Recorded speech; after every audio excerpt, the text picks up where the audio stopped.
So kind of jumping into our topic of the week, which is influencer marketing. I feel like we need a drum roll or something. Oh, I know. We need to get some sounds in here.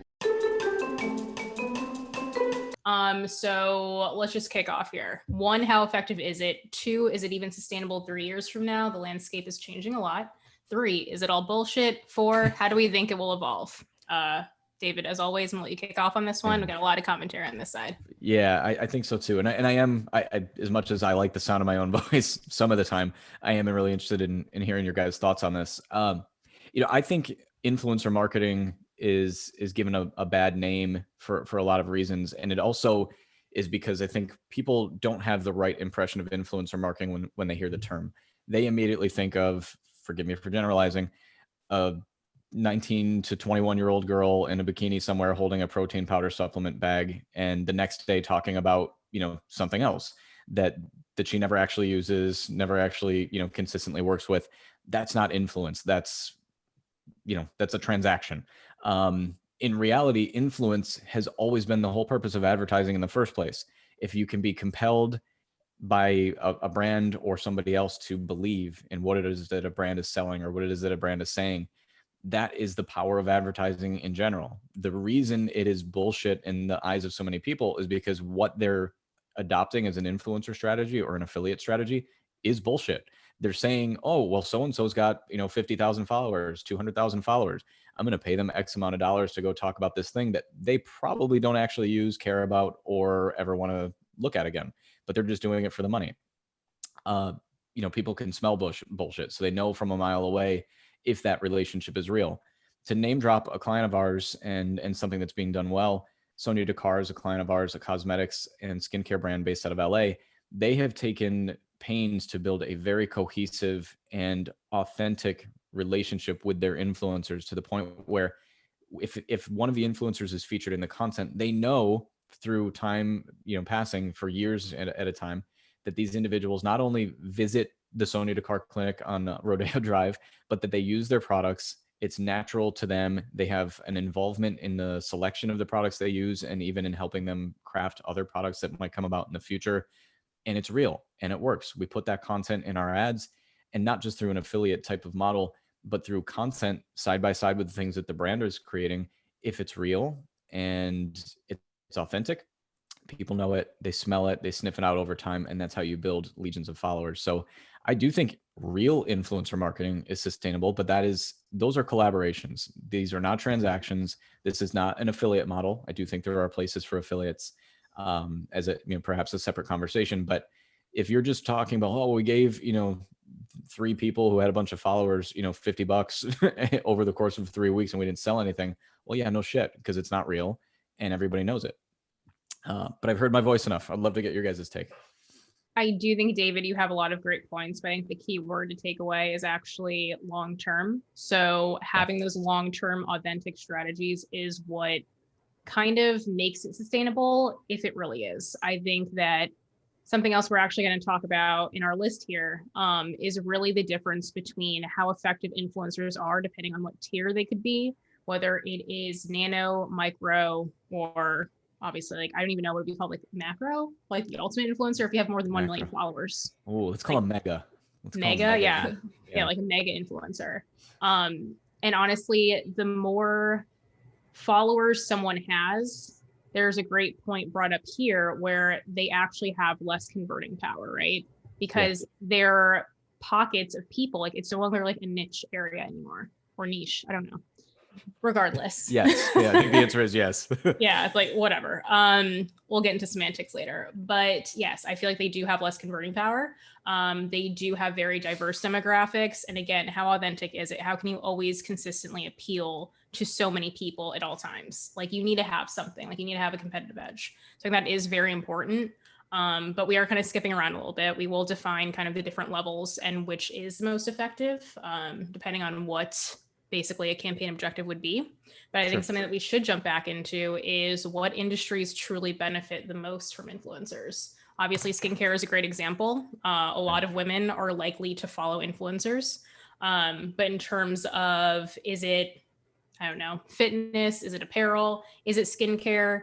Is it just D2C brands in general? Like, who really has the ability to benefit from an influencer relationship? And conversely, what industry like really doesn't? I mean, there's so many things to kind of say about this. Yeah, it's a good question because I think let me just use the word influence. I think influence is valuable in any industry, and I hate answers that are every or none because Yeah. I know there tends to be some dishonesty in there. But influence in general is how we navigate our lives. I have somebody who's going to be redoing some gardening for us, right? They are hired. We hired them because of influence. We knew a peer who had a good experience, with them in our neighborhood, and so that influenced our decision to interact with them. So I think all industries can use influence. Now, in terms of influence or marketing, let's use ourselves as an example. As an e-commerce agency, I don't think it would really work for us in the way that most people think of when you talk about like an influencer. So let's say Julia, for example, was not an employee of ours, but she instead was a hired influencer for a certain amount of money over time. And Julia was just randomly posting content across her social media channels about how great we are at geo targeting or something, or crafting really cool integrated e-commerce strategies. I don't think it would land the same way because it's not how people arrive at their decision to choose an agency. So as an example, so influence still matters, and having a peer network of those who understand and value your work and finding a way to set them on fire for you as ambassadors, so to speak, could work. But I don't see it as a true social media, type of play. But it really, I think you talked about skincare. I agree. Anything that's very visually driven, or we talked about the brain and the body sides of our business. The body side of the business, if you can wear it, eat it, apply it, whatever you want to call it, those I think are categories that are all great for consumable products, or are a natural fit for influencers. So you talk about skincare, we talk about retail and e-com brands. If I'm wearing a t-shirt, or if I did my hair a certain way, I can't, but with certain products or something like that, those things I think show really well. D2C brands are really powerful. But I'd be interested in talking to an actual influencer who we have on our chat here, Julia, the plant influencer. If you, Yes. The plant influencer. the Yeah. plant influencer. Yeah. What are your thoughts? I obviously we're talking about some that work. There's nothing that immediately comes to mind that wouldn't, where influence doesn't work. Hmm. But I don't know in a literal sense if you have some thoughts on that.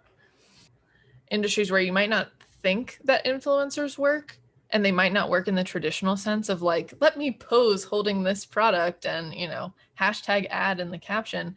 But I think there are some unique ways that you can use influencers in Yeah. certain industries. I Hot mean, takes. I can I can talk about, interestingly enough, so my wife is expecting our first child, and it's really exciting.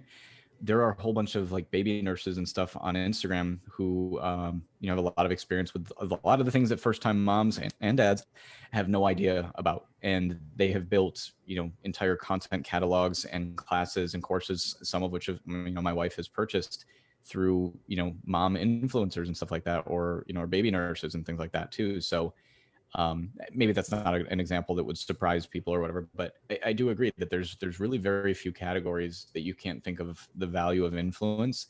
And if there is somebody who can be influential in that space, then there has to be a way for them to communicate through social and digital channels that it is effective. So maybe I'm going to disagree with myself. I will say for DB and Partners, as an agency, I don't think an influencer relationship would necessarily work for us, and maybe I'm wrong. Maybe there are some people out there who, are somewhere high above in the career, who are known as experts to talk about marketing and advertising philosophically and at a high level. But I imagine, if somebody like, man, I'm trying to think, Scott Galloway, who I think is, like a well-known marketing guru, NYU professor who's been on Bill Maher several times and stuff. He's a known marketing leader and voice. If he had said all these things that I'm talking about, DB and Partners is a great, agency who embodies these values, then the power of influence would work there. So yeah, I think the real roundabout answer to Nicole's original question is, if it's done well, if it's done authentically and consistently over time, which I know is one of the overarching themes, then influence is the most time tested success method in all of advertising. It's anybody who doesn't see that is not approaching it the right way. All right. I do agree with all of this. Again, colorful commentary as always. So the last question, kind of to wrap this up, is which influencers are more popular and / or making the most money, Instagram or TikTok? Because landscape is changing so much.